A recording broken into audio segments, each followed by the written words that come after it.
चलो, can we start now? First step is very simple. Balance sheet हमको खाली करना है. We have to transfer balance sheet items at book value to these ledger accounts that we have opened. First, I will start with liabilities. So come to liabilities side. Liabilities side में capital accounts. So go to capital accounts. Partners capital account में credit side.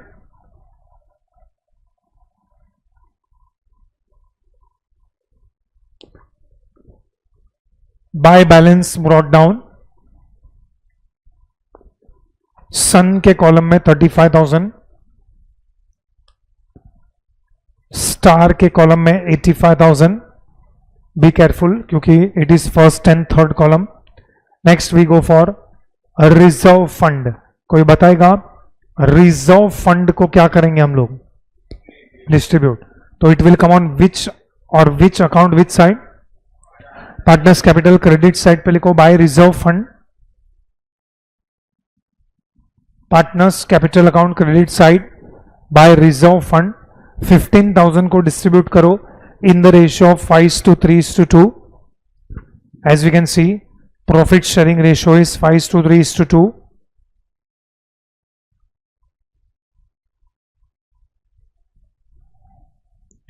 Okay, if you distribute, you should get 7,500, 4,500, 3,000. Okay, now the important question, joint life policy fund कहां पे आएगा? Joint life policy fund we have discussed in the chapter retirement and death of the partner. Retirement of death of partner में, retirement and death chapter में we have studied joint life policy का 3 method. उसमें से third method we have studied at the end. हम लोग ने पढ़ा था वो मेथड में दैट एक रिजर्व बनाना पड़ता है या एक फंड बनाना पड़ता है. ये फंड की जगह पे we can also use the word what. So joint life policy reserve एक जॉइंट लाइफ पॉलिसी फंड एक nothing but joint life policy reserve है. और एग्जैक्टली सामने एसेट साइड पे देखो, you have joint life policy and both of these are appearing in the balance sheet at their surrender value. तो मेरा question ये है कि जॉइंट लाइफ पॉलिसी फंड कहां पे आएगा? ये 3 अकाउंट जो तुमने ओपन किया है उसमें.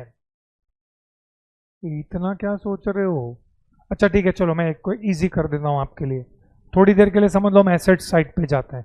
आप ये डिसाइड करो कि जॉइंट लाइफ पॉलिसी कहां पे आएगा. अच्छा और इजी कर देता हूं. सपोज हम प्रीवियस क्वेश्चन में जाते हैं. इसमें हम लोग ने बुक डेट्स कौन से अकाउंट में लिखा है? रियलाइजेशन अकाउंट में. तो प्रोविजन फॉर बुक डेट्स किधर लिखा? रियलाइजेशन में. यस और नो? हाँ, तो अब ये डिसाइड करो जॉइंट लाइफ पॉलिसी किधर आएगा. तो जॉइंट लाइफ पॉलिसी फंड किधर आएगा? रियलाइजेशन में. यस और नो? नहीं? अच्छा ठीक है. Come to page number. हम लोग क्या ऐसे ही मुंह उठा के आ जाते हैं ना, रिवीजन हमारे ब्लड में ही नहीं है. Come to page number 282. Page number 282 पे यहां पे पॉइंट नंबर 2 में पढ़ो जोर से क्या लिखा है तुमने. ये जोर से है, थोड़ा जोर से पढ़ो ना. खाते पीते तो बरोबर हो 2-4 टाइम 5 टाइम दिन में. अरे पॉइंट नंबर 2 यहां पे close provision reserve fund against assets and transfer to realisation account. Examples पढ़ो क्या क्या है उसके अंदर, है ना उसके अंदर जॉइंट लाइफ पॉलिसी फंड. तो वो भी हम बंद करके कौन से अकाउंट में ट्रांसफर करेंगे? रियलाइजेशन. अब आया विश्वास, अब आया यकीन. ठीक, चलो जाओ रियलाइजेशन अकाउंट में. अच्छा एक काम करो, प्रेजेंटेशन सुनो. जॉइंट लाइफ पॉलिसी अकाउंट में come to credit, sorry realisation account में क्रेडिट साइड में लिखो बाय सन्ड्री लायबिलिटीज, उसको अंडरलाइन करो, बाय सन्ड्री लायबिलिटीज उसको अंडरलाइन करो। अच्छा, उसके नीचे डेफिनेटली ये दोनों तो उधर ही आएगा। कौन है वो दो outsider liability? Sundry creditors and outstanding, पहले वो लिख दो।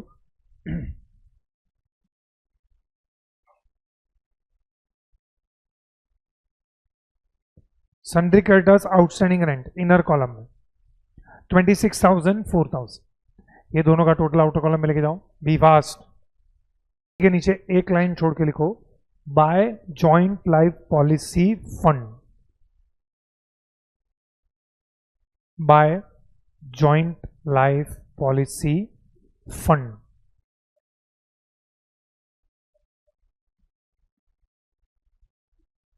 आउटर कॉलम में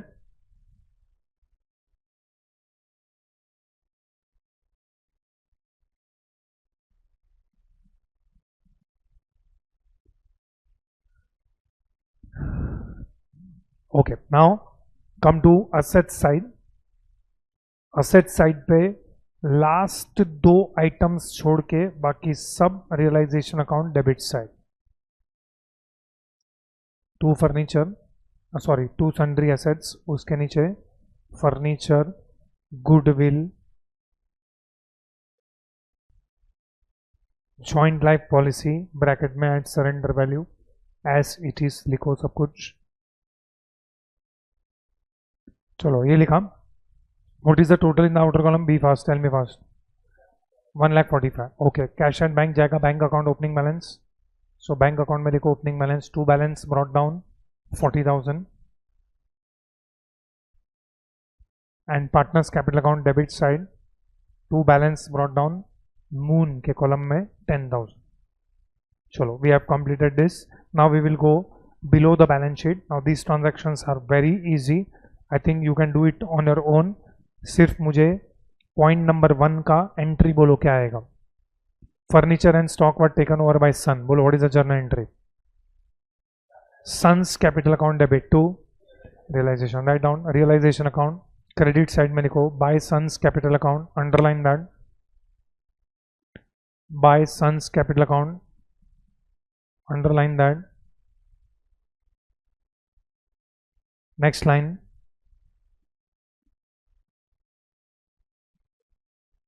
furniture inner column 35,000, next line stock inner column 28,000। एक मिनट, डोंट टोटल। आगे ये लोग बोल रहे हैं joint life policy was surrendered, तो जॉइंट लाइफ पॉलिसी ऑलरेडी तुमने क्लोज करके रियलाइजेशन अकाउंट में ट्रांसफर कर दिया है, तो अब जो पैसा मिलेगा उसके लिए क्या एंट्री पास करेंगे?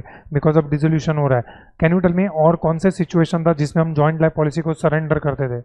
Retirement, this is second situation, that is dissolution, जहाँ पे हम जॉइंट लाइफ पॉलिसी को सरेंडर कर रहे हैं। तो what is the journal entry you will pass for surrendering joint life policy? Bank account debit to, अरे जॉइंट लाइफ पॉलिसी अकाउंट बंद हो गया ना, गया ना रियलाइजेशन में, तो इसी के नीचे लिख दो जॉइंट लाइफ पॉलिसी।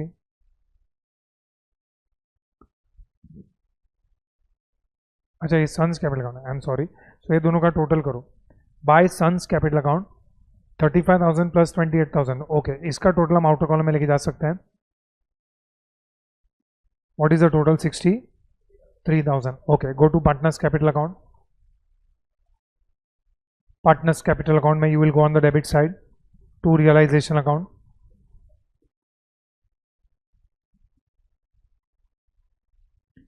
सन के कॉलम में 63,000। Okay, next now read adjustment number 2, जिसमें हम लोग जॉइंट लाइफ पॉलिसी को सरेंडर कर रहे हैं and debtors are paying at 20% discount.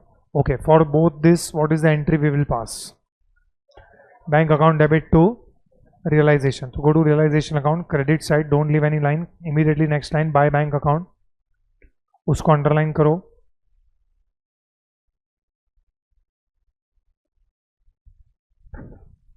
Next line में लिखो joint life policy,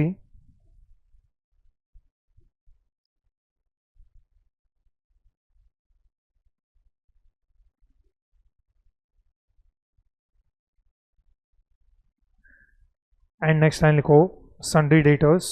what is the amount of sundry debtors?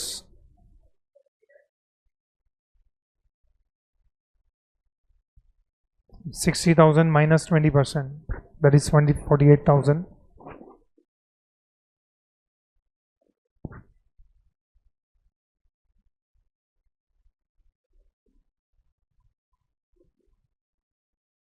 चलो ये दोनों का टोटल आउटर कॉलम में लेके जाओ. What is the total? 78,000. Go to bank account. Bank account debit side to realisation account. Bank account debit side to realisation account. 78,000.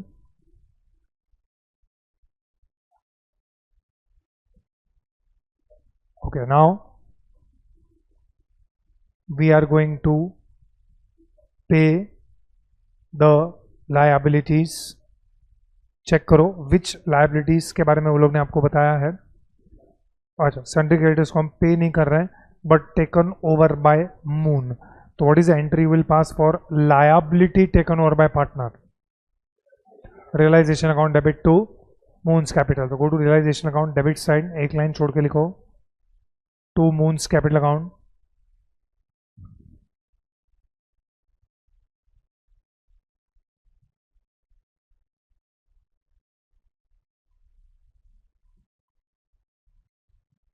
To Moon's capital account. Next line bracket में लिखो sundry creditors to Moon's capital account. Bracket में लिखो sundry creditors.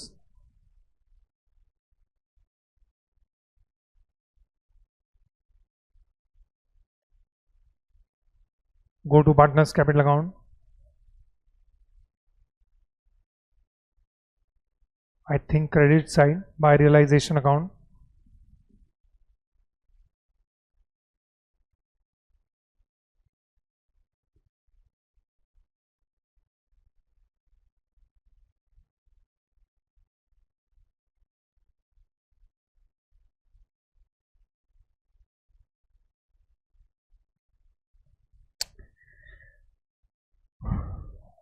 Okay, let us go for next one.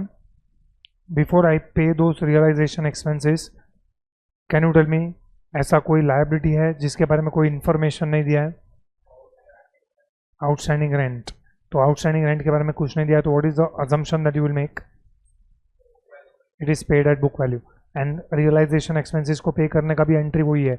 So एक ही common entry pass करेंगे. What is the entry for payment? Realization account debit to bank account. So write down realization account debit side, don't leave any line, to bank account.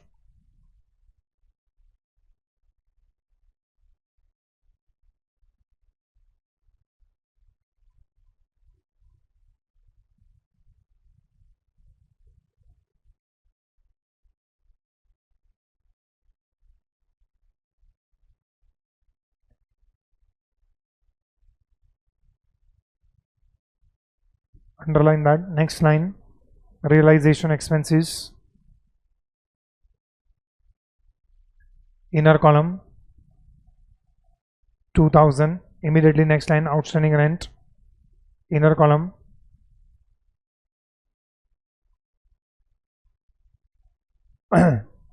4000. इसका total outer column में लेके जाओ, that is 6000. Now go to bank account, credit side by realization account.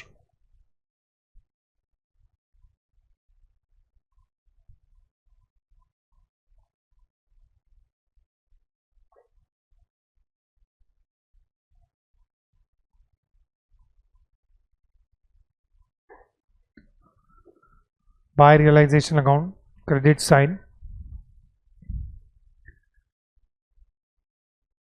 Bank account में 6000. चलो close realisation account. I think everything is over. whatever is profit or loss, distribute it amongst the partners. We'll go to partners capital account. Loss है तो debit में जाएगा, profit है तो credit में आएगा. चेक करो. I think it is profit.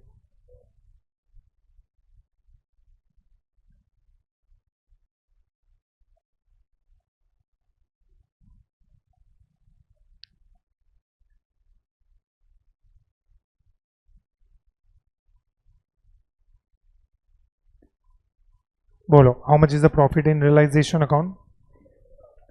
26,000. 26,000 को डिस्ट्रीब्यूट करो in the ratio of 5:3:2. 13,000, 7,800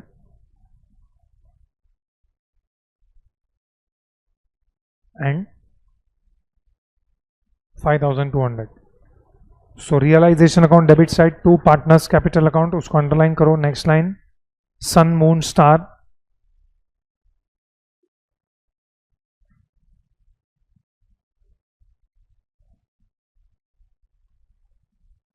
$13,000, 7,800 and 5,200.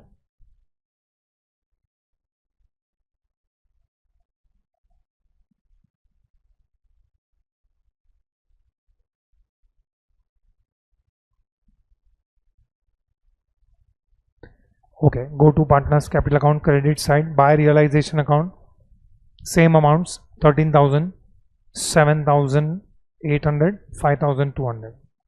चलो हो गया.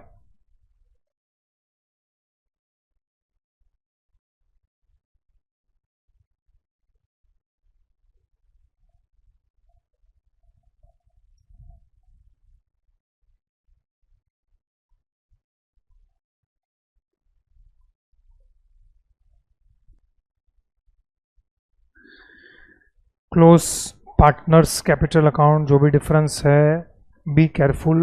It may be possible that किसी का डेबिट साइड ज़्यादा हो.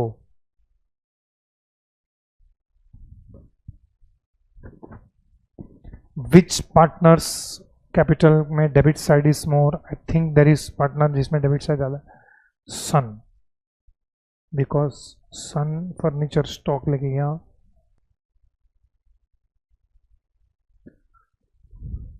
Then total the bank account. Okay, चलो बैंक अकाउंट टैली कितने पे हो रहा है? How much is bank account टैलिंग at? 1,25,000. चलो, that is end of question 3. Now take question number 4.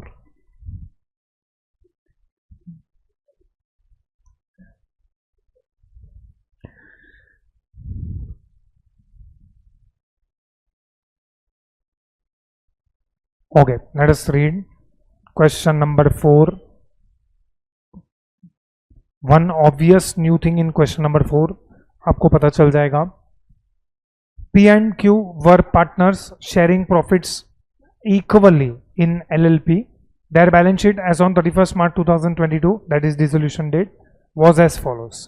Balance sheet as on 31st March 2022. Capital accounts of P 1 lakh and Q 50,000.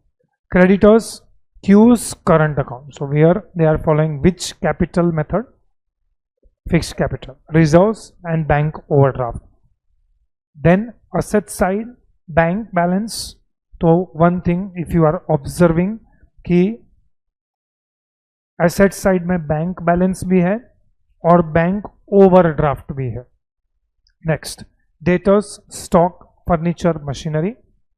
And P's current account is having debit balance.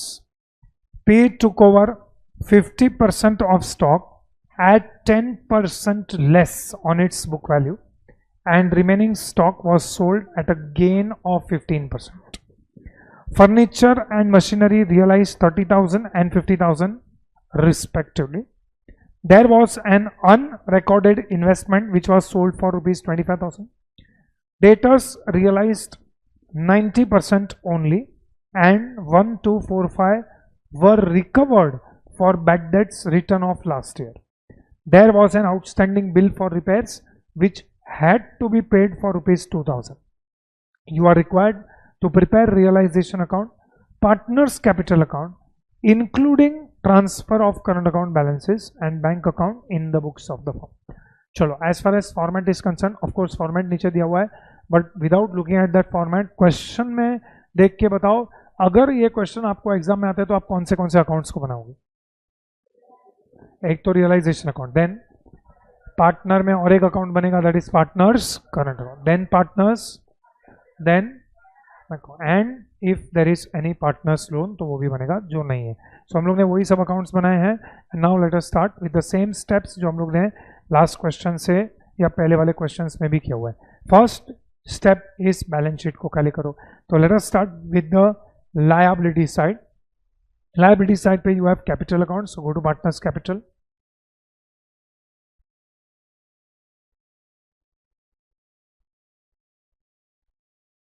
Partners capital में write down credit side buy balance brought down. Okay, there are only two partners, P and Q. So P के column में 1 lakh,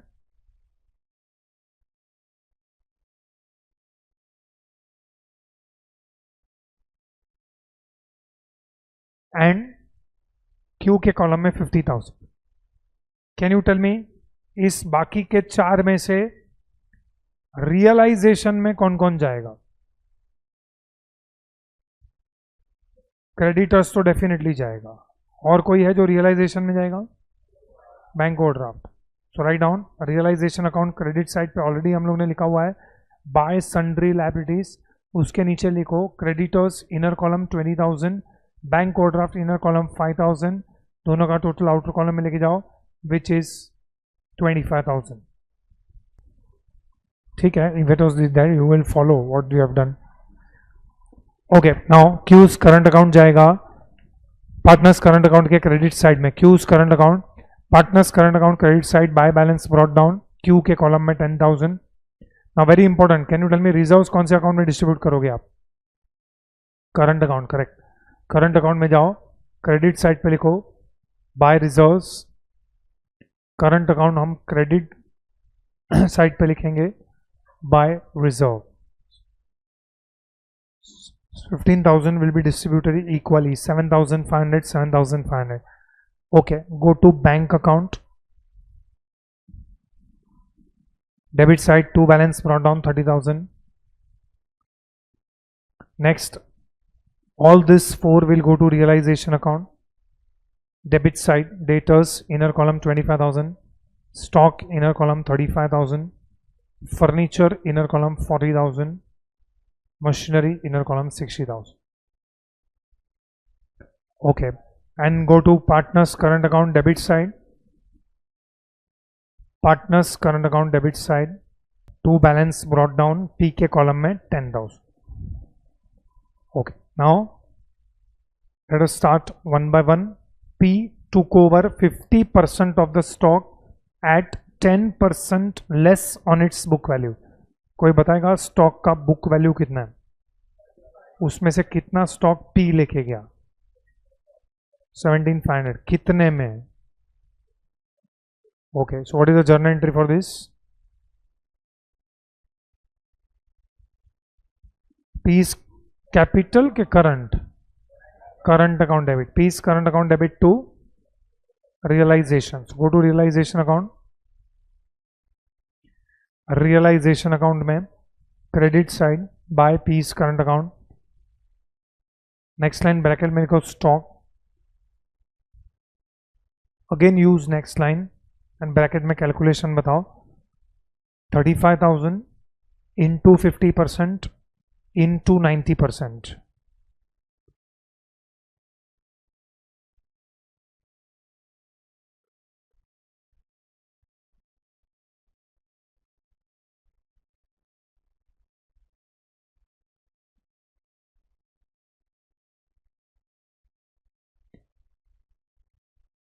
चलो, go to partners current account debit side, to realization account. Partners current account debit side to realization account. P के column में आएगा रोज amount 15,750.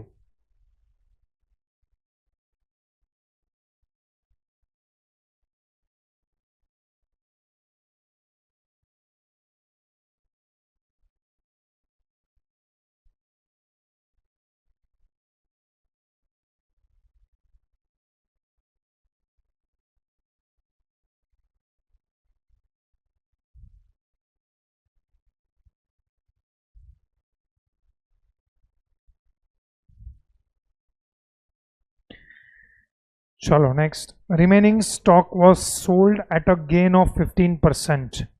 यहां से लेके यहां तक सबका एंट्री सेम है।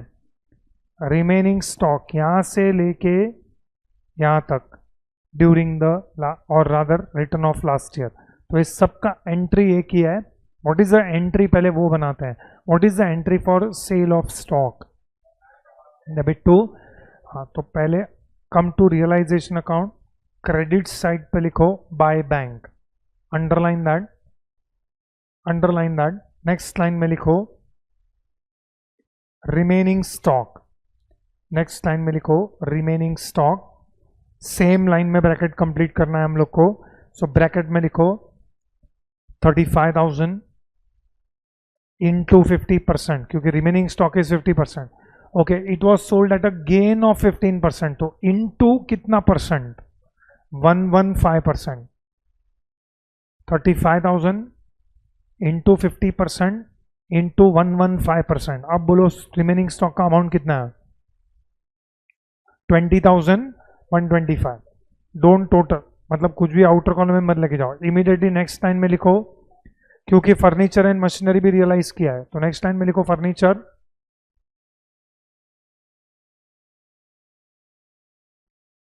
नेक्स्ट लाइन में लिखो furniture, inner column 30,000, next line machinery, inner column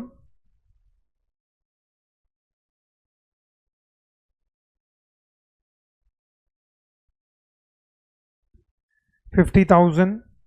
अच्छा, there was an unrecorded investment which was sold for 25,000। What is the entry for sale of unrecorded investment, यही एंट्री आएगा, bank account debit to realisation. तो उसी के नीचे लिखो unrecorded investment,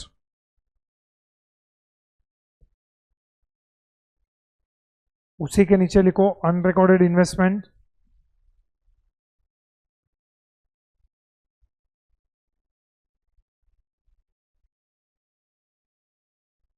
next, कोई next, debtors realise 90%, so next line लिखो debtors, bracket में लिखो 25,000 इंटू 90%।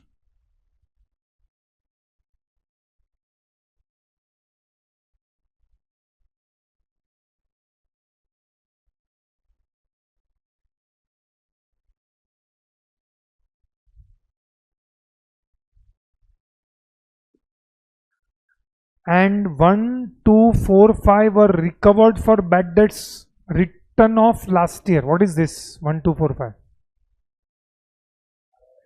बैड डेट्स रिकवरी, उसका एंट्री क्या है, same bank account debit. Don't say bad debts recovery, अब नया अकाउंट थोड़ी ओपन करेंगे, बिजनेस बंद कर रहे हैं हम लोग, तो bank account debit to realisation, तो उसी के नीचे लिखो bad debts recovery, continue writing in the list. Next one आएगा bad debts recovery,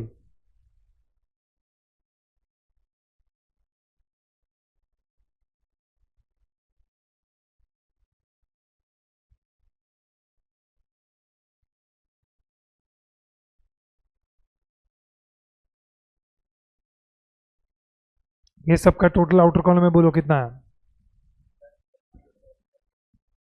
1,48,870। Go to bank account debit side to realisation account, bank account debit side to realisation account, 1,48,870।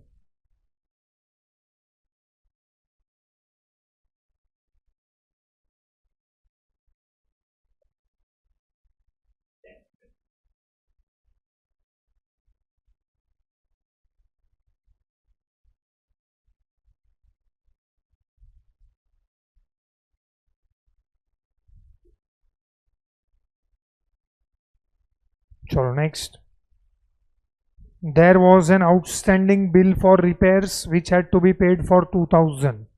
Outstanding bill of repairs, ये कहीं पे भी हमको balance sheet में नहीं दिया हुआ है, तो कैन बी से दिस इज अनरिकॉर्डेड लायबिलिटी। तो इसको हम लोग पे कर रहे हैं, इसको हम लोग पे करेंगे तो क्या एंट्री पास करेंगे? Okay, realisation account debit to bank account. So realisation account debit side एक लाइन छोड़ के लिखो to bank account, underline that. Next line में लिखो आउटस्टैंडिंग रिपेयर्स बिल, और you can also write repairs bill.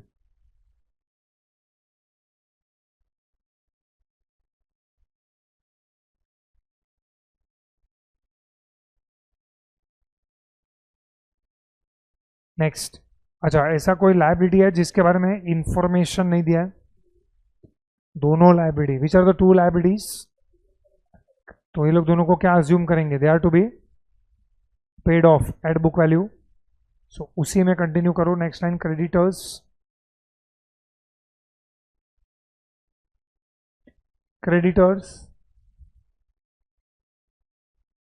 Inner column 20,000 and next line bank overdraft 5,000. ये दोनों का टोटल कर दो. इनफैक्ट तीनों का टोटल करके आउटर कॉलम में लेके जाओ. सेकंड इफेक्ट बैंक अकाउंट में दो.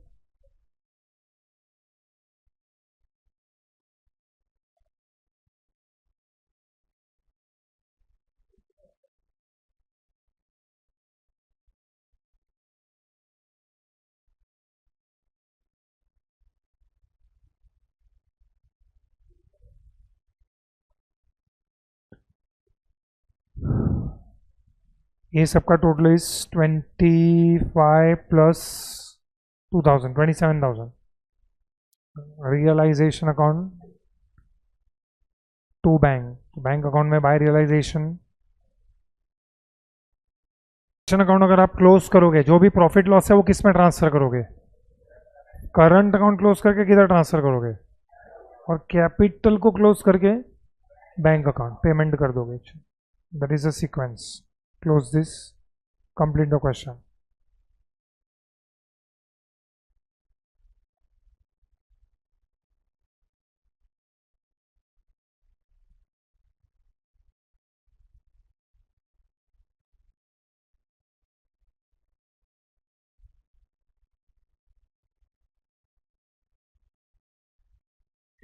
How much is realization profit या loss?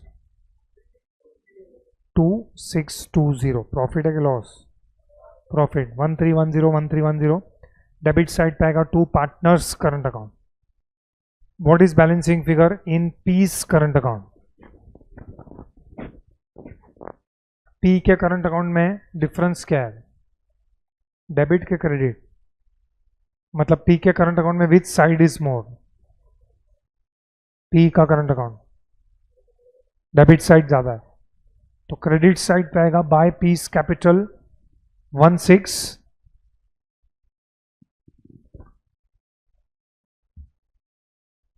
What is the total? 16,940. Okay. Q के करंट अकाउंट में क्रेडिट साइड ज्यादा है,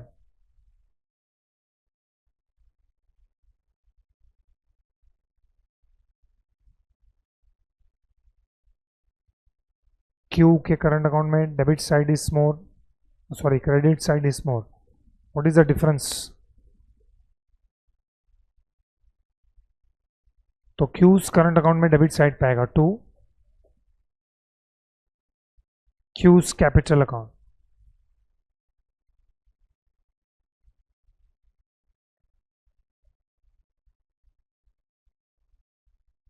बोलो what is the figure?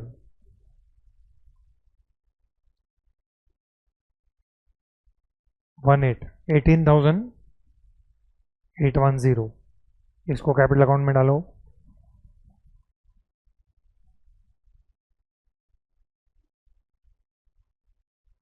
Capital account में बैलेंसेस बोलो. पी का कैपिटल अकाउंट में, पी का कैपिटल अकाउंट में and Q, I think capital account में दोनों के क्रेडिट साइड ही ज्यादा है, तो पी का डिफरेंस कितना है? 83,060, 83060. ओके. एंड क्यू में 68,810. Okay. Bank account should tally. Add how much? 178,870. Okay. A, B, C and D sharing profits and in the ratio of 4:3:2:1, decided to dissolve their partnership on 31st March 2022 when their balance sheet was as under. Liability side, creditors 15,700, employees provident fund 6,300, capital accounts of A and B 40,000, 20,000, bank balance 535, debtors, stock, prepaid expenses, plant and machinery, patents. C's capital account and D's capital account. One of the creditors took some of the patents whose book value was rupees 5,000.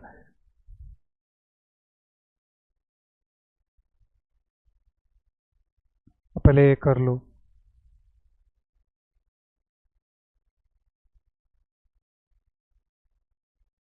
हो गया? Can I now read the question? तुमको लगता है तुमने एक आदमी रखा हुआ है इधर क्वेश्चन पढ़ने के लिए?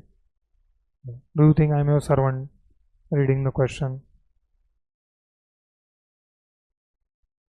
मैं जब क्वेश्चन पढ़ते रहेगा ना तो प्लीज अवॉइड टॉकिंग, नहीं तो नेक्स्ट टाइम ऐसा बम फटेगा जिसको तुम बुझा नहीं पाओगे. Point number 1. One of the creditors took some of the patents whose book value was rupees 5,000 at a valuation of 3,200. Balance of the creditors were paid at a discount of 400. There was a joint life policy of rupees 20,000 not mentioned in the balance sheet, and it was surrendered for rupees 4,500. The remaining assets were realized at book values. Remaining assets were realized at following values: debtors 10,800, stock 15,600, plant and machinery 12,000, patents at 60% of their book value. Expenses of realization amounted to 1,500. यहाँ तक question normal question ही है जैसे हम लोग ने अभी तक किए, but what is the new part in this question? D became insolvent. अब ये डी कौन है? Partner. So this is partner becoming insolvent, and a dividend of 25 paise in a rupee was recovered from his estate. Prepare necessary ledger accounts. बोलो which accounts according to you are necessary? पहले तो realization account, फिर अच्छा partners capital account में भी इसमें नया क्या है? there are total how many partners? 4 partners. तो 4 पार्टनर्स होते हैं तो हम हमेशा क्या करते हैं? एक का अलग से बनाते हैं. आपके हिसाब से किसका अलग बनाना चाहिए? डी को अलग रखते हैं. ओके, फिर bank account, and if there is any loan account partner का तो बनाएंगे, लोन अकाउंट नहीं है तो वो नहीं बनेगा. चलो गो थ्रू द फॉर्मेट. पहले बनाया हम लोग ने रियलाइजेशन अकाउंट, उसके बाद पार्टनर्स कैपिटल, उसके बाद डीज कैपिटल, उसके बाद बैंक अकाउंट. चलो स्टार्ट सॉल्विंग. आप लोग को सिर्फ पॉइंट नंबर 3 तक करना है. Do the question in normal manner. जैसे हम नॉर्मली करते थे वैसे ही करो. खाली मुझे एक ही चीज बता दो कि आप एम्प्लॉइज प्रोविडेंट फंड को किधर लिखोगे? What is employees provident fund?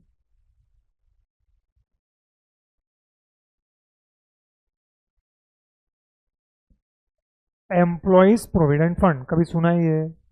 क्या है एम्प्लॉइज प्रोविडेंट फंड? कुछ भी. बाद में अभी कब देगा? डिसोल्यूशन हो रहा है. नहीं वो सब छोड़ो. एम्प्लॉय प्रोविडेंट फंड क्या है? Normally employee provident fund employee को कब देना पड़ता है? किसका रिटायरमेंट पे? एम्प्लॉय का. अभी हम लोग का फ्यूचर ही नहीं है, सब एम्प्लॉयज को हम वैसे भी छोड़ रहे हैं तो हम ये उनको पे कर देंगे. मतलब this basically this is can we say outsider liability. तो किधर आएगा employees provident fund? Realisation account में. चलो एटलीस्ट बैलेंस शीट खाली करो. Do it yourself. ये सब तुमको आना चाहिए अभी, basic steps.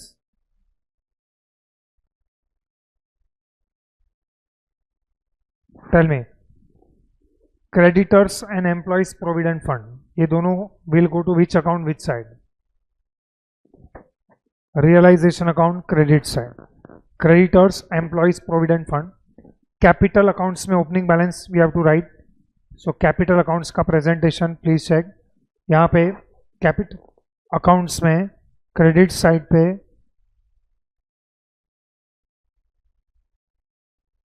Bye balance brought down, A का opening balance in capital account is 40,000 and B में it is 20,000.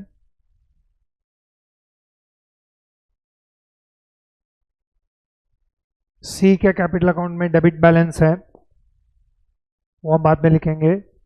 Okay, now bank account में ओपनिंग बैलेंस आएगा 535, to balance brought down. Debtors, stock, plant and machinery, prepaid expenses, all this will go to realisation account debit side. Debtors से लेके patents तक, all this will go to realization account debit side. And C's capital account and D's capital account. C's capital account and D's capital account में opening balance is on debit side.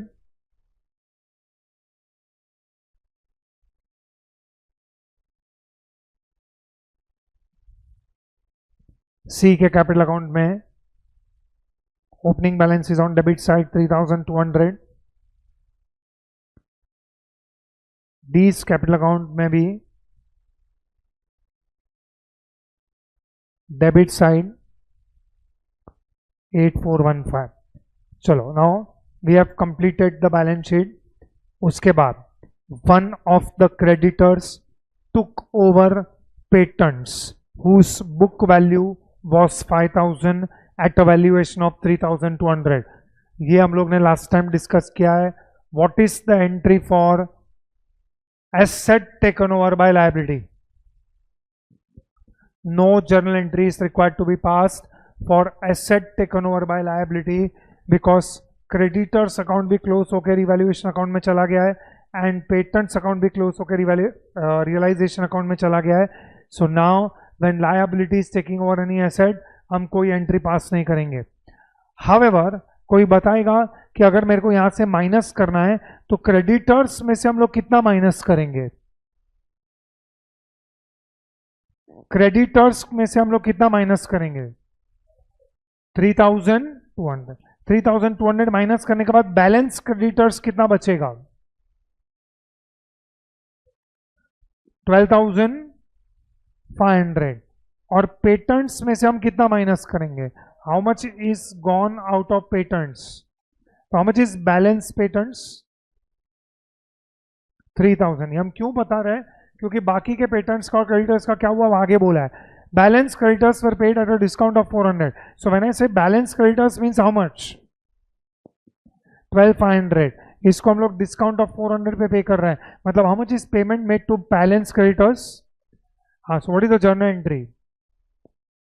Realization account debit to bank account. Write down realization account debit side to bank account. To bank account के नीचे bracket में लिखो balance creditors. Balance creditors के next line bracket में लिखो 15,700 minus 3,200 minus 400. There was a joint life policy which is not mentioned in the balance sheet, was surrendered for 4,500. What is the journal entry for this? Joint life policy को ये लोग ने surrender किया. What is the entry? Bank account debit to realisation. और बाकी सब के लिए भी वही एंट्री है. Remaining assets were realise. तो एक ही बार में लिखो रियलाइजेशन अकाउंट के क्रेडिट साइड पे by bank account, by bank account,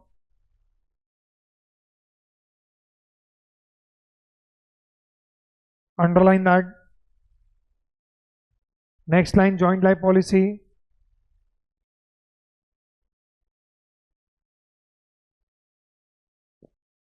Inner column 4,500.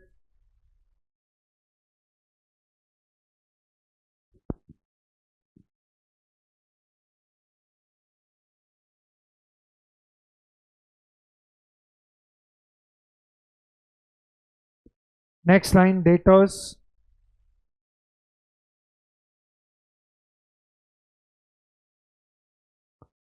Inner column 10,800. Next line, stock. Inner column 15,600. Next line, plant and machinery. Inner column 12,000. अच्छा, अभी बोल रहा है patents at 60% of their book value. How much is the patent that is left with us? 3000, because 5000 का तो patent creditor लेके गया. सो 3000 का 60% कितना होता है? 1800. Okay, now I want to ask one question. Prepaid expenses के बारे में कुछ नहीं दिया है, तो क्या करने का? क्या बुक वैल्यू? कुछ नहीं करने का. मतलब it is prove to be worthless is our assumption, yes और नो? तो कुछ नहीं करने का प्रीपेड एक्सपेंसेस का.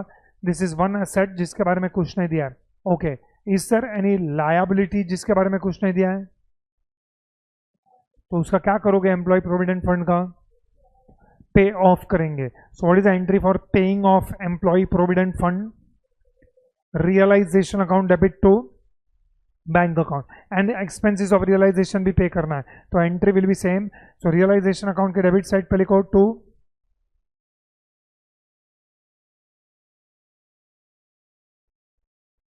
बैंक अकाउंट,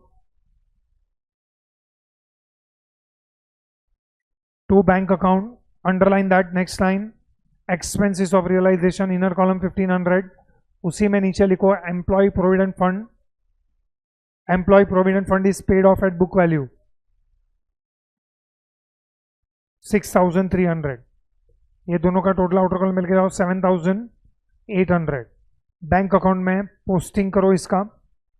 वो जो एसेट्स का रियलाइजेशन क्या था वो सबका टोटल कितना है? जॉइंट लाइफ पॉलिसी से लेके पेटेंट्स तक. What is the total of that?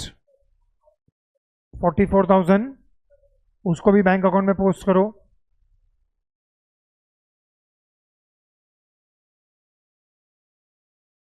Bank account debit side to realisation account 44,700 and credit side by realisation account 7,800. चलो, almost everything is done. Close realisation account. जो भी profit या loss है, mostly that is a loss.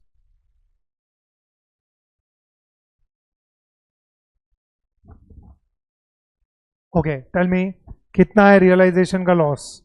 Surely that is a loss, और वो loss को distribute भी करो. What is the total loss? 23,050. 23,050 हो जाएगा पार्टनर्स कैपिटल अकाउंट.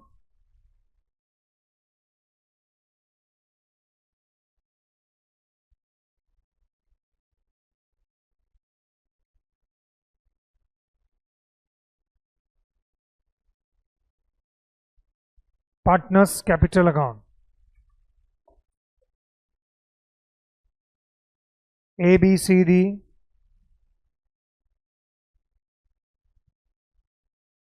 इसके लिए ब्रैकेट में लिखो डिसोल्यूशन लॉस.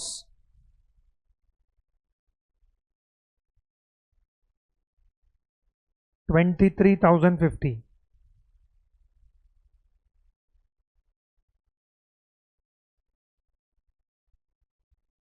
चलो डिस्ट्रीब्यूट करो. What is the profit sharing ratio? हाँ, तो डिस्ट्रीब्यूट करके फटाफट. What is the figures? 9220, 6915, 4610. Okay, 2305. okay, so these are the share of dissolution loss. go to partners capital account. Partners capital account में इसका posting करो. Be careful, D का capital account हमने अलग से बनाया है.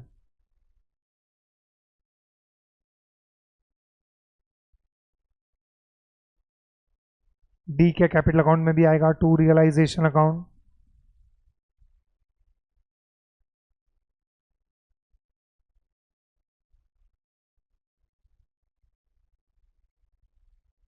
To 305.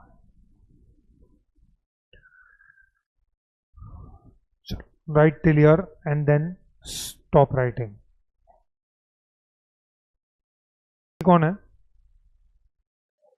D is one of the partner and partner has become what? Insolvent. Okay, पहले आप D के कैपिटल अकाउंट में आओ. D के कैपिटल अकाउंट में you can see debit side पे देर आर 2 पोस्टिंग्स, ये दोनों का टोटल करो, 8415 plus 2305, what is the total?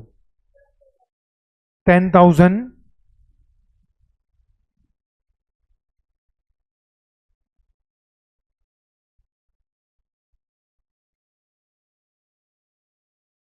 yes.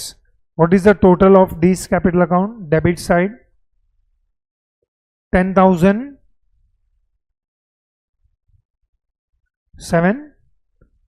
10,720 उसके कैपिटल अकाउंट का डेबिट साइड का टोटल है।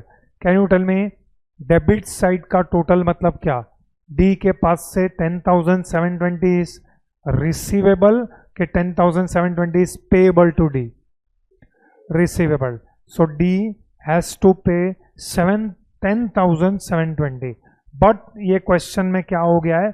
D has become insolvent. D has become insolvent.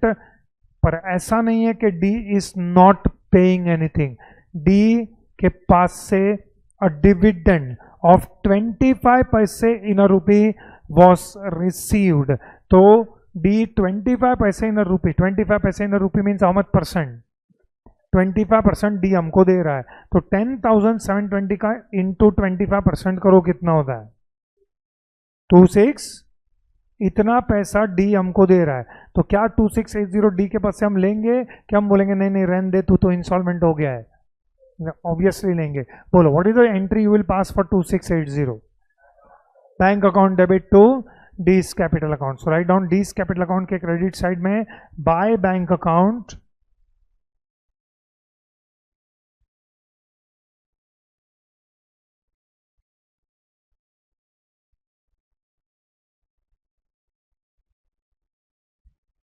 You can write bracket में चाहिए तो 25% is 2680।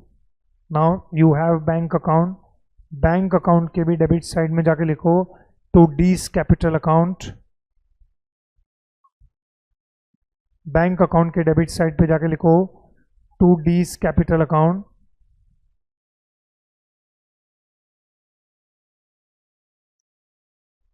Okay, now stop writing. अब मुझे सब्ट्रैक्ट करके बताओ, अगर आप डी के कैपिटल अकाउंट में डिफरेंस फाइंड आउट करोगे, 10,720 वॉज रिसीवेबल, उसमें से आप 2680 you subtract, what is the difference you are getting? 8040। 8040 क्या है? What is 8040? डी के पास से 10,720 was receivable, D has become insolvent, D has become insolvent, but ऐसा नहीं है कि वो कुछ भी नहीं दे रहा है, उसमें से उसने 25% दे दिया, दैट इज 2680, तो बाकी का 8040 इज व्हाट? Bad debts. लेकिन हम इसको बैड डेट्स नहीं बोलते हैं, इसको हम लोग बोलते हैं what is this called as? Insolvency loss, or this is also called as capital deficiency। इसको हम कौन सा लॉस बोलते हैं? insolvency loss, or it is also called as what? Capital deficiency। This is one of the partner D who has become insolvent, and D के capital account में जो debit balance था 10,720 was receivable, out of which D was only able to pay 2680, we could recover only 2680, so 8040 is called as insolvency loss, or it is called as capital deficiency। now the main question ये है कि ये जो insolvency loss या capital deficiency है, ये loss कौन bear करेगा? who will bear this loss? partners। कौन से partners? solvent partners। तो who are the solvent partners in this question? हाँ, तो ए बी सी ये लॉस बेयर करेंगे। A B and C will bear this loss in which ratio? That is the question. This A B C जो solvent partners हैं, of course ये loss कोई outsider थोड़ी bear करेगा, ये loss तो पार्टनर्स को ही बेयर करना पड़ेगा। ऑब्वियसली कौन से पार्टनर्स को बेयर करना पड़ेगा? This loss has to be beared by solvent partners. Who are the solvent partners?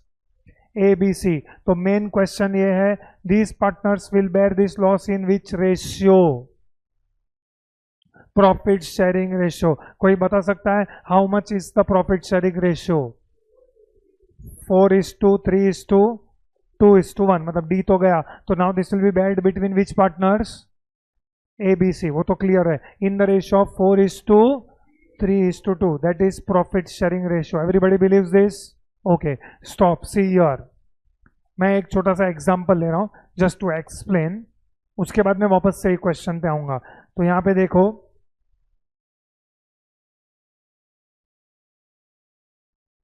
Just मैं एग्जांपल ले रहा हूं. I am deviating from the present question. तो say for example there are 3 partners A B and C. उसमें A का capital say for example is 20 lakhs, just example. B का capital say for example is 2 lakh. ऐसा possible है, किसी एक partner का capital बहुत ज्यादा हो सकता है but B was not able to invest. तो बी ने अभी तक सिर्फ पार्टनरशिप फर्म में 2 लाख इन्वेस्ट किया है. तो ए का कैपिटल इज 20 lakhs, बी का capital is 2 lakhs and C जो एक पार्टनर है who has now declared himself as insolvent, उसका कैपिटल का डेबिट बैलेंस है दैट इज 10 lakh. मतलब सी उठ गया, C has become insolvent and C के पास से नथिंग इज रिकवरेबल. एंड ये लोग के बीच में profit sharing ratio decided was equal. मतलब पीएसआर इज इक्वल. बरोबर है. 1:1:1. अब कौन इंसॉल्वेंट हो गया? C has become insolvent. तो ये सी का जो इंसॉल्वेंसी लॉस है, या इसको हम लोग कैपिटल डेफिशिएंसी बोलते हैं. This is called as capital deficiency. Why it is called as capital deficiency? क्योंकि ये कोई छोटा मोटा लॉस नहीं है. इसके पहले आपने एक वर्ड यूज किया that is called as bad debts. Debtors के पास से अगर हमको पैसा नहीं मिला ना तो उसको हम लोग बैड डेट्स बोलते हैं. और बैड डेट्स है ना, वो नॉर्मल कोर्स ऑफ बिजनेस में होते रहते हैं. नॉर्मल कोर्स ऑफ बिजनेस समझता है? What is meaning of normal course of business? Normal course of business में सेल्स को बढ़ाने के लिए मुझे क्रेडिट ऑफर करना ही पड़ता है. I have to offer credit to my customers, क्योंकि नॉर्मल कोर्स ऑफ बिजनेस में मेरे कॉम्पिटिटर्स भी मेरे कस्टमर्स को या कस्टमर्स को क्रेडिट ऑफर कर रहे हैं.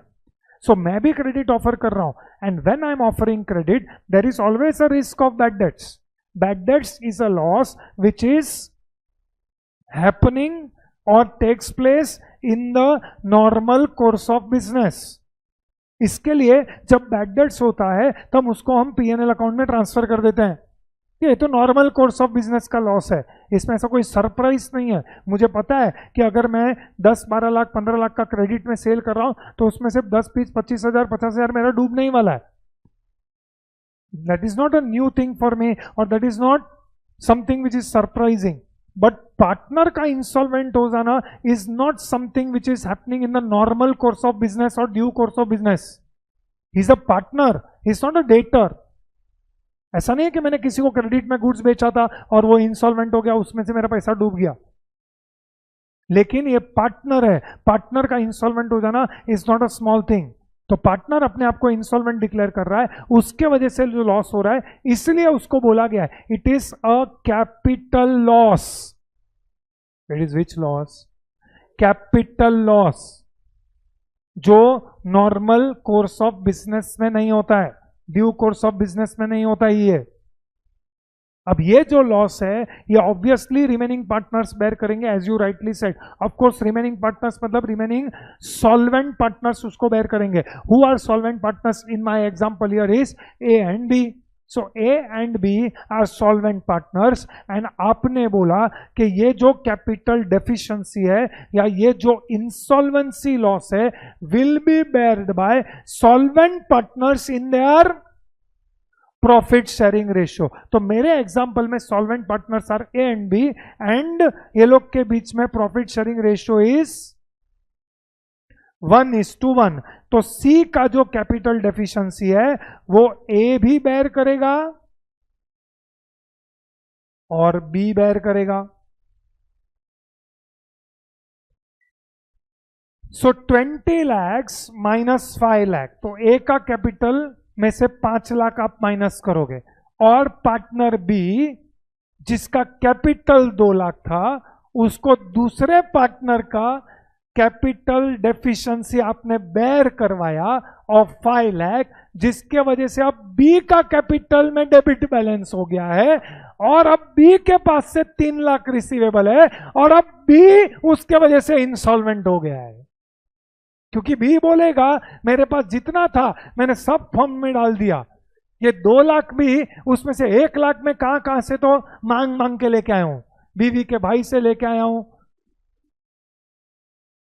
अने दोस्त से मैंने 50,000 उठाया है, कहां से मैं पैसा जुटा के लेके आया। और अब तुम मुझे बोल रहे हो कि सी के बैड हैबिट्स के वजह से उसका कैपिटल डेफिशिएंसी मुझे बेयर करना पड़ रहा है। अब मेरे पे बर्डन आ गया 3 लाख का। अब ये 3 लाख तो मेरे पास नहीं है, तो एक काम करो मुझे भी इंसॉल्वेंट डिक्लेयर कर दो। मतलब व्हाट द सोल्यूशन? ये किसने बोला है this should be distributed in profit sharing ratio? सिखाया किसने तुमको? 12th स्टैंडर्ड में वाहियात सोल्यूशन है। 12th standard is wrong, it is wrong.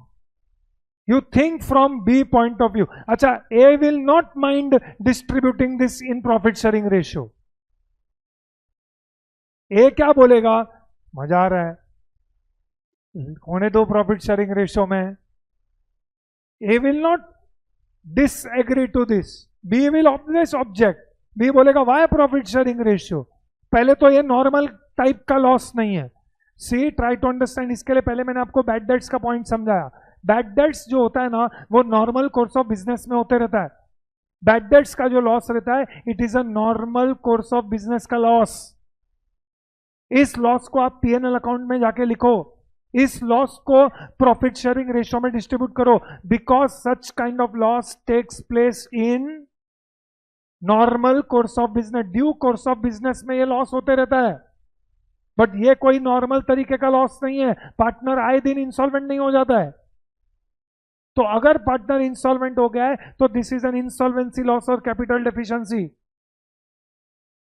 You are thinking from a point of view. अच्छा, A will not mind, A बोलेगा होने दो प्रॉफिट शेयरिंग रेशियो में, अच्छा है 1:1 इक्वल, बी भी उतना ही बेयर करेगा, मैं भी उतना ही बेयर करूंगा। तो this is not correct, this is unfair to B, क्योंकि बी का जो कैपिटल है 2 लाख, वो अब सडनली डेबिट बैलेंस हो गया 3 लाख सी की अय्याशी की वजह से। क्योंकि सी का जो ये लॉस गया है, या जो सी का ये कैपिटल में डेबिट बैलेंस क्यों आता है? क्यों ड्राइंग ज्यादा हो गया? पार्टनर ने इतना सारा ड्राइंग्स कर लिया, अभी तक तुमको पता नहीं चला। पार्टनर ड्राइंग करते जा रहा है, ड्राइंग करते जा रहा है, ड्राइंग करते जा रहा है, तुमने उसको रोका नहीं। इज इट नॉलेज ऑफ और is it without knowledge of other partners? ये सडनली 10 लाख हो गया, ड्रीम 11 पे पैसा लगाया रहेगा सी ने, बोलता है मेरा है ना पैसा दे दो, पार्टनर्स कैपिटल जो भी है फॉर्म में, मेरे को थोड़ा काम है पर्सनल, उसको दे दिया, उसने सब ड्रीम 11 पे लगा डाला। निहायती वाहियात चीज हमारे देश में जो हो रहा है वो ड्रीम 11 है। ड्रीम 11 जैसा फालतू चीज कोई नहीं अपने देश में। They are encouraging gambling. I am beyond my thinking कि why there is an encouragement of gambling in our country, because this is all gambling. Anyways, वो अलग डिस्कशन है। बट सी ने जो पैसा डुबाया है उसके कांड के वजह से बी भी इंसॉल्वेंट हो जाएगा। तो this is unfair on B. तो बी बोल रहा है ये नहीं चलेगा, ए बोल रहा है नहीं यही चलेगा, तो दोनों झगड़ रहे हैं। अब झगड़े का सेटलमेंट किधर होता है? कोर्ट में होता है। दोनों गए कोर्ट में, ए और बी कोर्ट में गए झगड़ते झगड़ते। अच्छा, झगड़ा क्या है कि ये जो 10 लाख का इंसॉल्वेंसी लॉस है कौन बेयर करेगा, उस पर तो डिस्कशन ही नहीं है।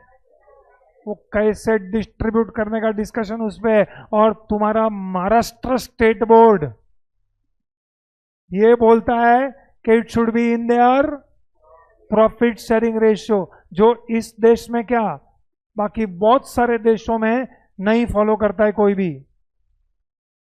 Nobody distributes insolvency loss or capital deficiency in their profit sharing ratio. तो ये झगड़ा कोर्ट तक गया और कोर्ट ने डिसीजन दिया। ये झगड़ा हुआ था बहुत साल पहले in, if I am not wrong, 1904। 1904 समझता है? हाँ, 1904। एंड ये कोर्ट में, ये केस का नाम क्या है? गार्नर वर्सेस मुरे। ऐसा करके एक कोर्ट में केस हुआ, कोई केस का वर्डिक्ट आया, बोलता है नहीं, it should not be in profit sharing ratio, insolvency loss will be Baird by solvent partners in their capital ratio. I repeat, insolvency loss will be bared by which partners? Solvent partners in their capital ratio. ये ना मैं summary बता रहा हूं, इसके अंदर ना बहुत सारा डिसीजंस में बहुत सारा पॉइंट्स है, तो स्टेप बाय स्टेप पहले पॉइंट समझो। This is the most logical point to be done. Profit sharing ratio में तो बकवास देख चुका है। एक मिनट बीच में बात मत करो। हाँ क्या है बोल भाई, एक मिनट।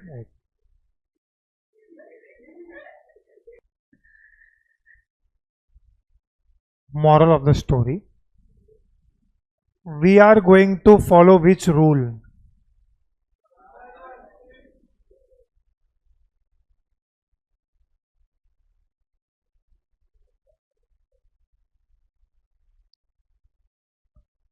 ओके,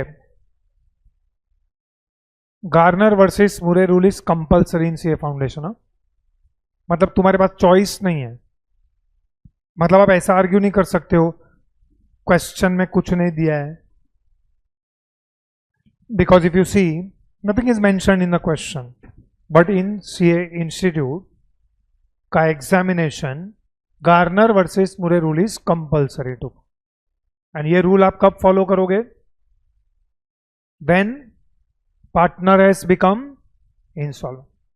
पार्टनर अगर इंसॉल्वेंट हो गया तो पार्टनर के कैपिटल अकाउंट में इंसॉल्वेंसी लॉस या कैपिटल डेफिशिएंसी आएगा। तो सबसे पहले दिस इंसॉल्वेंसी लॉस और capital deficiency will be beared by which partners? Solvent partners. In which ratio? Capital ratio. This was concluded in which rule? Garner versus Murray. इस case law में ये conclusion आया कि इंसॉल्वेंसी लॉस या capital deficiency will be beared by solvent partners in their capital ratio. Point number 1। In fact this is the final, मतलब आप बोलोगे ना कंक्लूजन क्या है, ये रूल का कंक्लूजन बता दो। इनफैक्ट ये रूल में हम लोग 3 पॉइंट डिस्कस करेंगे। I have to further discuss 3 points. ये तीनों पॉइंट को आपको कंसीडर करना पड़ेगा while solving the problem. So I will discuss 3 points and listen to these 3 points very carefully, क्योंकि ये तीनों पॉइंट हमको ये पूरे चैप्टर में चाहिए। Now, before I start point number 1, 2, 3, फिर से एक बार बोलो कंक्लूजन क्या है गार्नर वर्सेस मुरे रूल का। इंसॉल्वेंसी लॉस और capital deficiency will be beared by solvent partners in capital ratio. इधर तक समझ में आया? अब पॉइंट नंबर 1। पॉइंट नंबर 1 ये बोलता है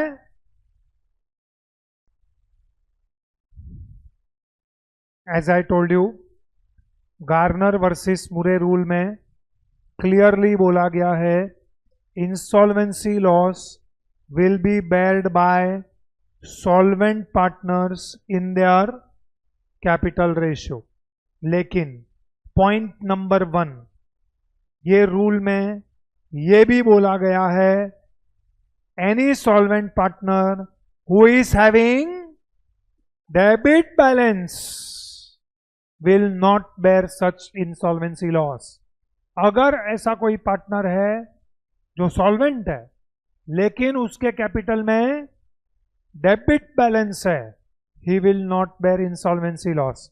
एंड ऑब्वियसली ये पॉइंट इसलिए लॉजिकल है बिकॉज डेबिट बैलेंस मतलब वो कैपिटल थोड़ी है, कैपिटल रेशियो में इंसॉल्वेंसी लॉस को डिस्ट्रीब्यूट करना है बिटवीन सॉल्वेंट पार्टनर्स, तो उसके लिए कैपिटल भी तो होना चाहिए।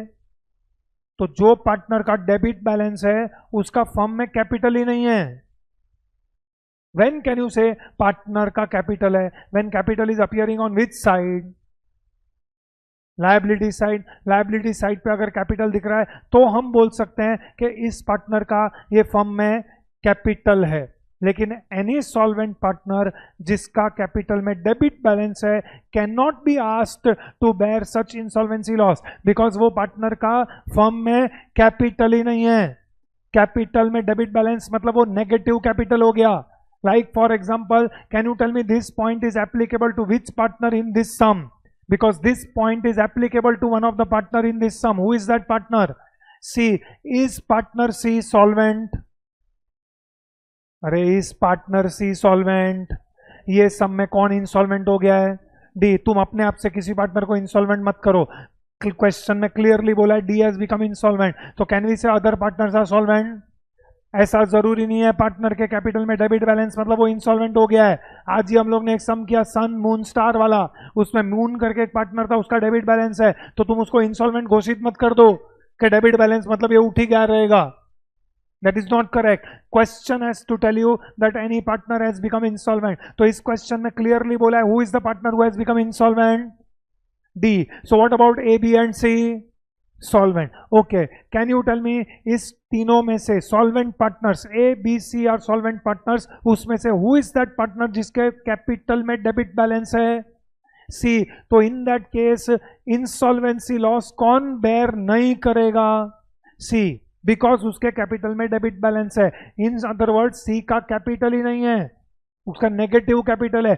लॉस बेयर करने के लिए कैपिटल होना चाहिए and partner who is having debit balance मतलब उसका कैपिटल ही नहीं है। ऑलरेडी उसने कैपिटल विड्रॉ कर लिया है, इनफैक्ट उसने ज्यादा विड्रॉ कर लिया है, उसके उसका कैपिटल में नेगेटिव बैलेंस दिख रहा है। यस और नो? सो पॉइंट नंबर 1 क्या बोल रहा है? This will be definitely tested. अभी तक 3 अटेम्प्ट हो चुका है या इनफैक्ट 4 अटेम्प्ट हो चुका है, चारों में गार्नर वर्सेस मुरे अभी तक फाउंडेशन में नहीं आया है। तो चारों अटेम्प्ट में गार्नर वर्सेस मुरे नहीं आया मतलब पार्टनर इंसॉल्वेंसी पे अभी तक सम नहीं आया। तो this can be any time tested Garner versus Murray rule. तो गार्नर वर्सेस मुरे रूल का मैंने ऊपर कंक्लूजन लिखा है। फर्स्ट ऑफ ऑल जो 12th स्टैंडर्ड में तुमको सिखा है वो गलत है। It can not be distributed in profit sharing ratio. I am sure किसी ने प्रॉफिट शेयरिंग रेशियो के बेसिस पे सम सॉल्व कर नहीं दिया हुआ। हाँ, अगर कर दिया तो पूरा काट देना और अभी नोटबुक में सॉल्व करना, क्योंकि अभी फॉर्मेट में जगह नहीं रहेगा। टैली मतलब तूने फिर सर में डिस्ट्रीब्यूट भी कर दिया, टैली क्यों नहीं होएगा? ऑब्वियसली टैली होएगा, होना ही चाहिए टैली। अच्छा, तुम लोगों ने बहुत सारे ने कर भी दिया है, मुबारक, वेरी गुड। पूरा 0 मिलेगा तुमको सब में। एक मिनट प्लीज, ये सब बाद में करो, पहले मेरे को खत्म करो। अभी मैं एक एक को जाके बोलूं। What is point number 1? Having debit balance will not bear insolvency loss. तो ये स्टेटमेंट किसको एप्लीकेबल है ये क्वेश्चन में? सी को एप्लीकेबल है। Okay, that is point number 1। Point number 2 ये पढ़ो, insolvency loss will be beared by solvent partner in which ratio? हाँ, तो कैपिटल मतलब क्या? What is meaning of capital? तो कैपिटल में 2 possibility, 1 It can be which capital? Second, it can be fluctuating capital. तो rule में ये बोला गया है if it is fixed capital. अच्छा पहले मैं fluctuating खत्म करता हूं, then I will come to fixed capital. Fluctuating capital, I hope everybody understands what is meaning of fixed capital and fluctuating capital. Fluctuating capital मतलब कौन सा अकाउंट मेंटेन नहीं किया रहेगा?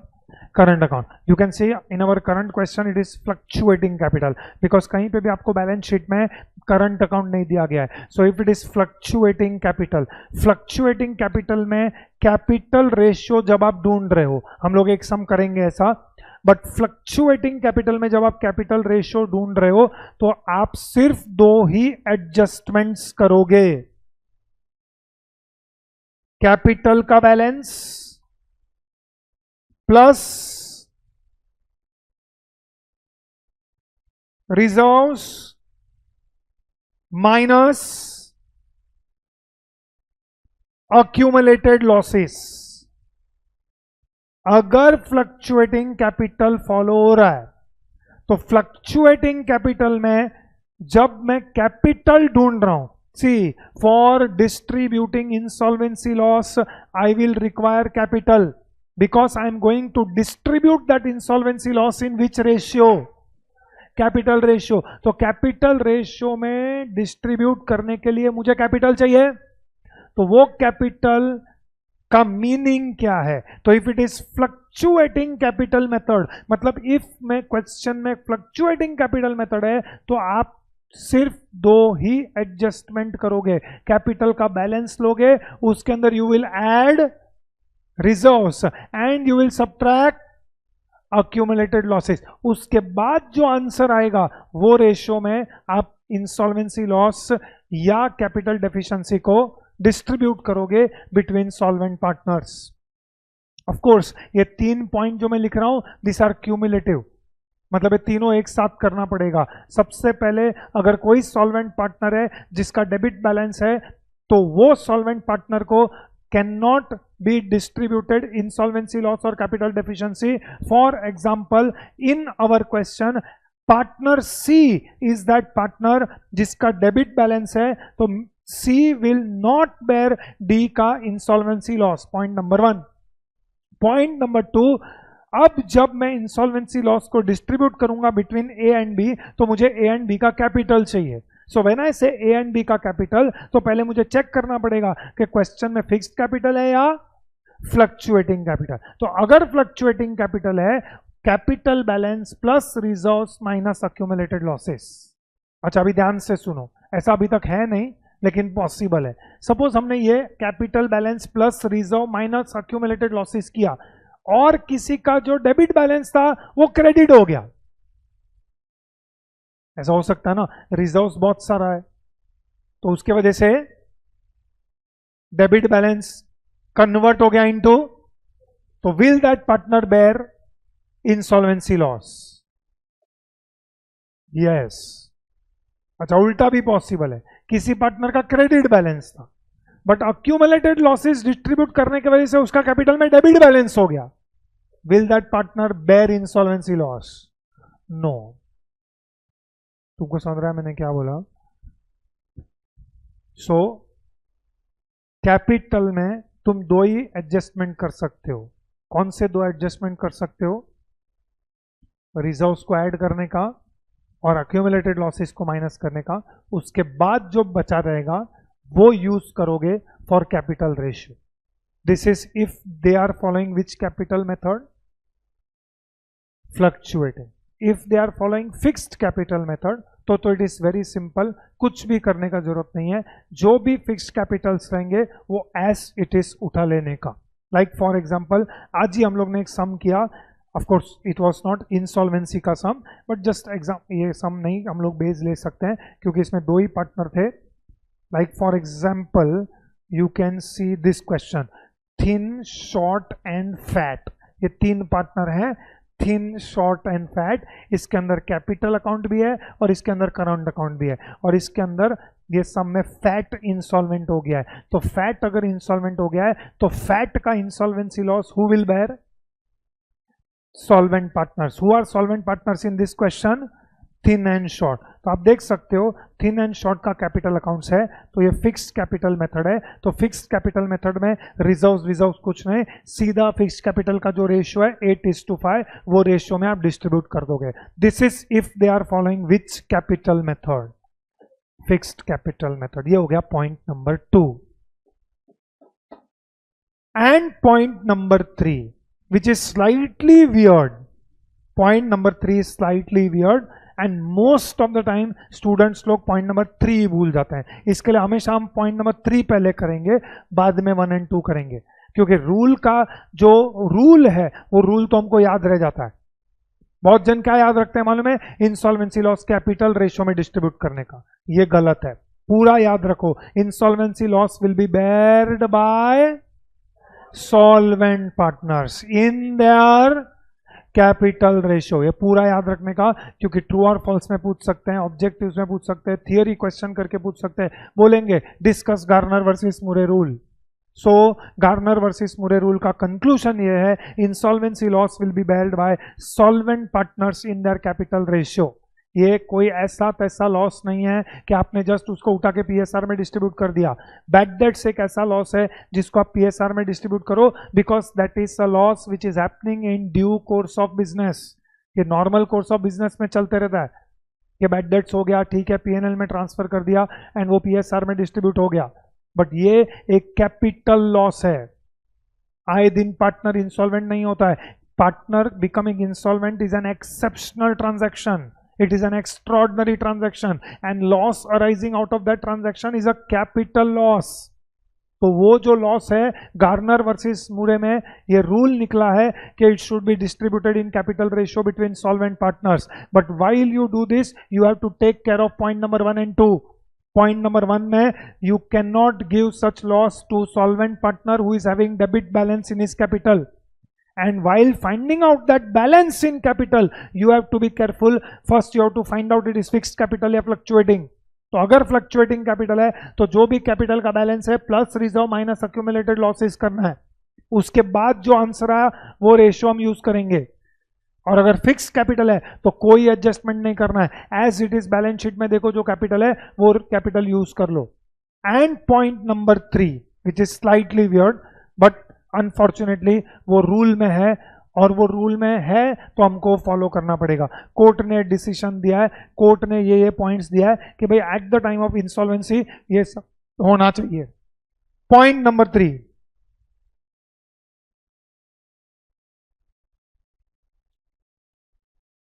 which partners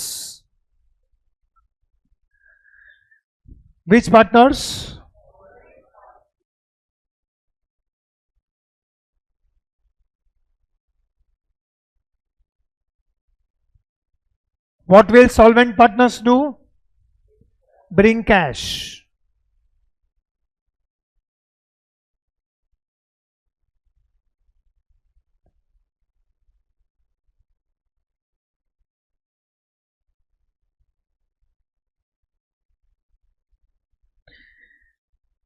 ये पॉइंट ये रूल में डाला गया है। व्हाट इज द पॉइंट, पहले वो पढ़ो। Which partners? Solvent partners। By the way, all solvent partners। यहाँ पे if you want मैं specify कर देता हूँ, it is which solvent partners? All solvent partners will bring cash equal to share of their realization loss। Can you check in this question? Practically हम लोग apply करते हैं, चेक करो हम जो क्वेश्चन सॉल्व कर रहे हैं ये क्वेश्चन में फर्स्ट ऑफ ऑल चेक करके मुझे बताओ, is there any realisation loss? Yes, okay. Second, इस क्वेश्चन में who are solvent partners? A B and C. A B and C are solvent partners. तो ये रूल बोलता है जो सॉल्वेंट पार्टनर्स हैं they will bring cash which is equal to their share of realization loss। तो A, B and C are solvent partners। A, B and C का share of realization loss is 9220, 6915 and 4610। तो इतना cash A B और सी लेके आएंगे। ये court के decision में क्लियरली बोला गया है, तो we have to follow this.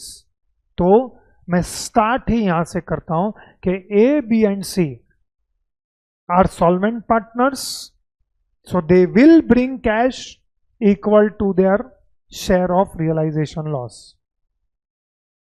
तो what is the entry you will pass if A B and C will bring cash which is equal to their share of realization loss? बोलो क्या entry पास करोगे? Cash मतलब भी जरूरी नहीं है cash, अभी ये क्वेश्चन में बैंक है तो बैंक में पैसा लेके आएंगे, तो what is entry? Bank account debit to, अरे कौन सा partners? A B and C. So write down partners, capital account के क्रेडिट साइड में आओ, by bank account,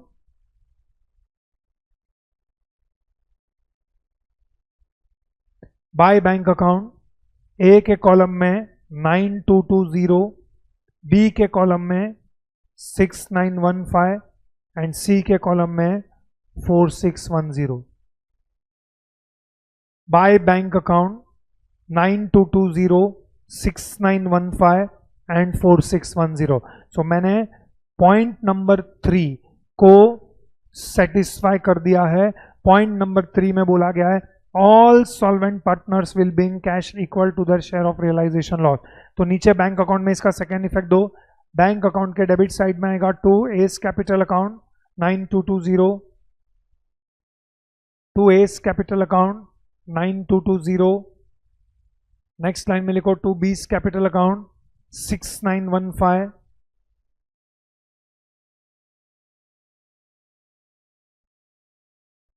and next line में लिखो टू सीज कैपिटल अकाउंट